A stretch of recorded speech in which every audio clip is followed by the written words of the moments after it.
Welcome to my YouTube channel ఎగ్నా educational zone. AP ప్రభుత్వం ప్రకటించిన సంక్రాంతి కానుక ఉద్యోగులక పెన్షనర్లక ఎవరికి ఎంత మేర లబ్ధి కలుగుతుంది ఆ వివరాల గురించి ఒకసారి మనం ఈ వీడియోలో తెలుసుకుందాం. ఇక వివరాల్లోకి వచ్చినట్లయితే సంక్రాంతి వరాలు 6,700 కోట్ల రూపాయలు, పలు రకాల బకాయిల చెల్లింపు, ముఖ్యమంత్రి చంద్రబాబు నిర్ణయం.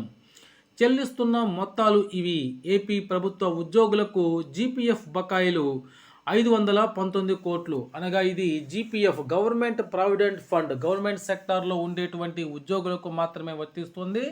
పంచాయతీరాజ్ ఉద్యోగులకు సంబంధించి ఇది వర్తించదు. అటువంటి వారికి 519 కోట్ల రూపాయల్లో ఈ జీపీఎస్ బకాయిలు అయితే విడుదల చేశారు.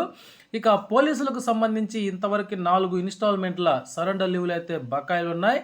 వాటిలో ప్రస్తుతానికి ఒక ఇన్స్టాల్మెంట్ని విడుదల చేయడం జరిగింది. దానికి సంబంధించి 214 కోట్ల రూపాయలని విడుదల చేశారు.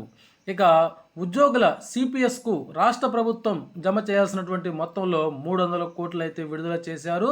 అనగా దీనికి సంబంధించి సిపిఎస్ ఉద్యోగులకి ప్రతి నెల వారి శాలరీలో 10% ఉద్యోగి కాంట్రిబ్యూషన్తో పాటుగా గవర్నమెంట్ మ్యాచింగ్ గ్రాంట్ కూడా విడుదల చేయాల్సి ఉంటుంది. దానికి సంబంధించి ఇప్పటికీ 300 కోట్లు అయితే విడుదల చేశారు. దీంతో పాటుగా మరో 267 కోట్లు, అనగా మొత్తం 567 కోట్లు అయితే ఈ సిపిఎస్ ఉద్యోగులకి రాష్ట్ర ప్రభుత్వం జమ చేయాల్సినటువంటి మొత్తాన్ని విడుదల చేయడం జరిగింది.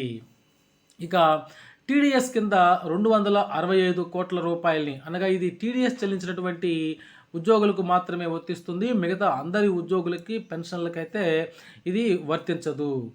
ఇక చూసినట్లయితే ఇక్కడ ఆసుపత్రులకు సంబంధించి కొంత మొత్తాన్ని విడుదల చేయటం జరిగింది. దీన్ని ఎవరైతే ఈ యొక్క మెడికల్ రియంబర్స్మెంట్ని అప్లై చేసుకొని ఉంటారో వారికి మాత్రము ఇది కొంచెం బెనిఫిట్గా ఉంటుంది. దీనికి సంబంధించి ఎన్టీఆర్ వైద్య సేవకు 500 కోట్ల రూపాయలను అయితే విడుదల చేయటం జరిగింది.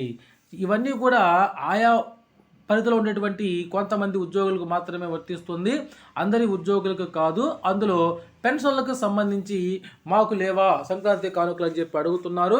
అయితే పెన్షన్లకైతే ఇది సంబంధించింది కాదు. పెన్షన్లో కూడా ఎవరైతే వారు సర్వీసులో ఉండి ఈ బెనిఫిట్స్ అయితే పొందలేదు, ఉదాహరణకి జీపీఎఫ్ని అప్లై చేసి పొందలేదు, వాళ్ళు 2021, 22 ఆ ప్రాంతాల్లో రిటైర్మెంట్ అయి ఉంటారో అటువంటి వారికి, అదేవిధంగా వారి మెడికల్ రియంబర్స్మెంట్ అప్పుడు అప్లై చేసి ఆ బిల్లులు పడని వారికి అయితే ఇప్పుడు పెన్షన్లకి ఇవి పడతాయి.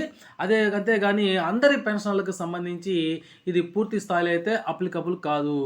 ఇక మనం చూస్తున్నాము కొంతమంది పెన్షనర్లు 2021లో రిటైర్ అయినారు, వారికి సంబంధించి డిఏ అరియర్లు అయితే క్రియేట్ అయి ఉన్నాయి. Okay friends, thank you.